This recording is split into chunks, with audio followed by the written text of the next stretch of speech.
Estado português já gastou 6 milhões de euros em programas com a comunidade cigana e nós vamos olhar para estes programas, saber exatamente do que se trata para falarmos dos programas e serviços ligados à comunidade. Vamos ver e fazer uns comentários. Ora, como eu dizia, o Estado já gastou cerca de 6 milhões de euros em programas e serviços ligados à comunidade cigana e refiro-me evidentemente a uma reportagem do Lobo Media, portanto, caso estejam interessados em ver esta notícia, terão como é habitual o link na descrição, mas já agora ficam a saber o nome.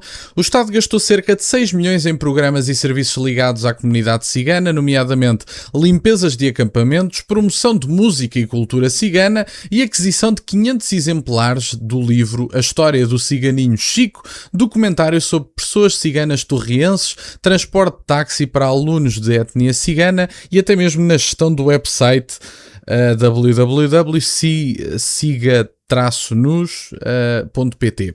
Por exemplo, em maio deste ano, o município de Paredes, isto é do ano passado, porque a notícia é de novembro, gastou 146.650 em limpezas de acampamentos de etnia cigana. Em 2020, o Alto Comissariado para as Migrações despendeu 50 mil na promoção de música e cultura cigana. Eu não consigo perceber porquê. Honestamente, não consigo perceber.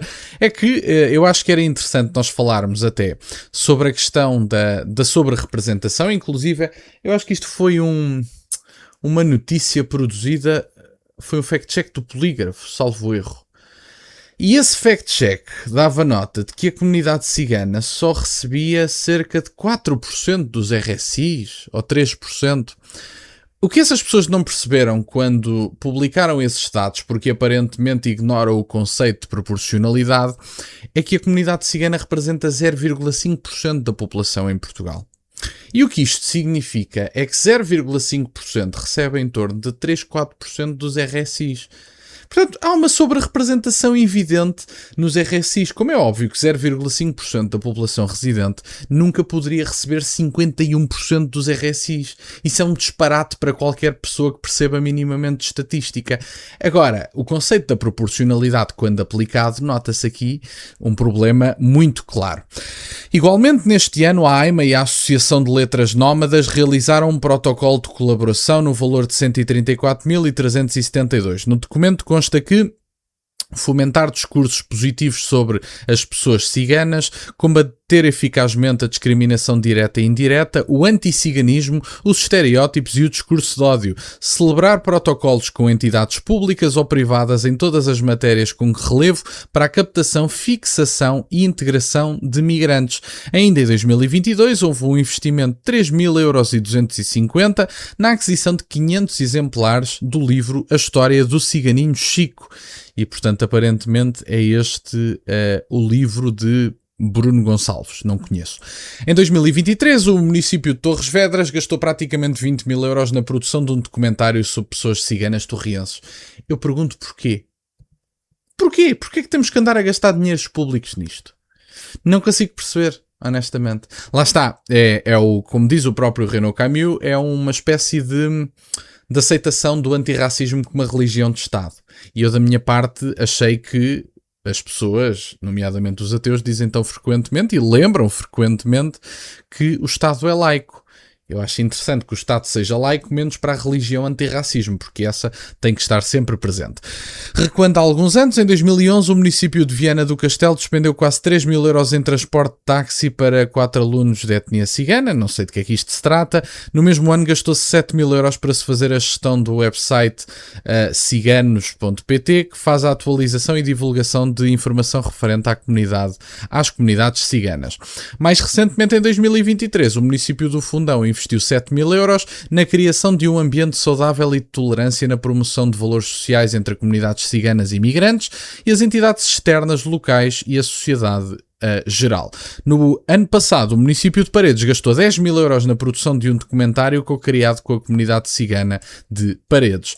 Em 2022, o Alto Comissariado das Migrações despendeu praticamente 60.000 € para 6 concertos, workshops e gravação de um documentário para a divulgação da música e da cultura cigana. Finalmente, em 2010, gastou-se 25.000 € em 17 peças de teatro ligadas à temática das comunidades ciganas. Assim, o investimento do Estado português em programas ligados à comunidade cigana desde 2010 resulta em quase 6 milhões de euros.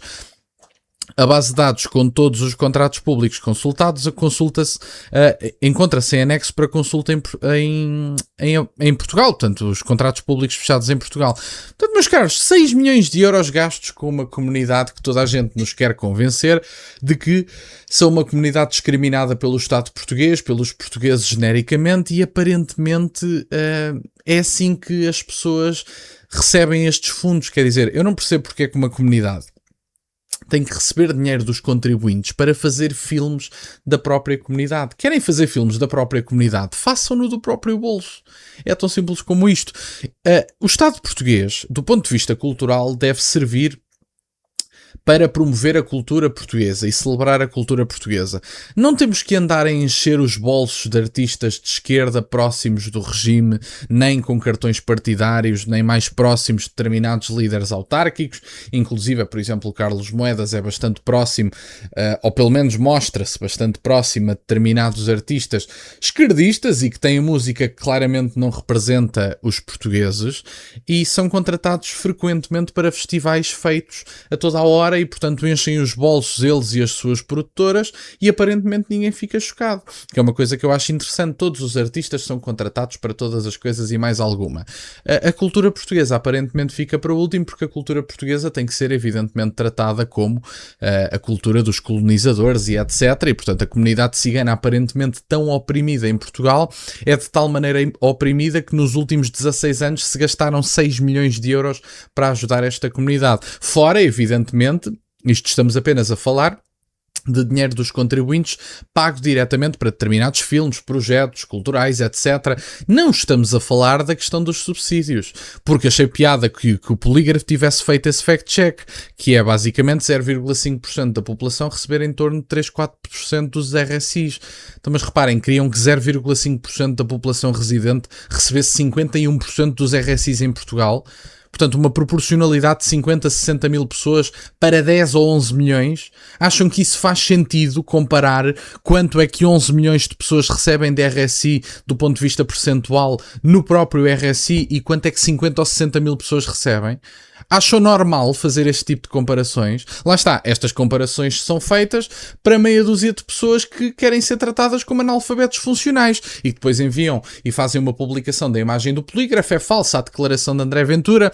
Os ciganos não são maioritários no recebimento do RSI. Pois está claro que não são 50, 60 mil pessoas, mas são desproporcionalmente muito mais representados do que todas as outras pessoas em Portugal, como é óbvio. Portanto, isso está à vista de quem quiser ver. E, portanto, fica mais aqui um comentário sobre uma reportagem da Lobo Media. Mais uma vez digo que terão o link na descrição deste vídeo, portanto estejam atentos.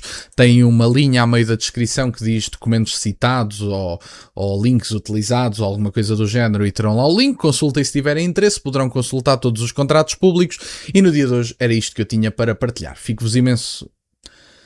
Fico-vos muito grato que estejam desse lado. Deixem só o gosto neste vídeo e subscrevam o canal. Têm as minhas redes sociais, o meu aí na descrição, por acaso de quererem fazer alguma doação. E nunca se esqueçam, meus caros, questionem tudo. Até à próxima.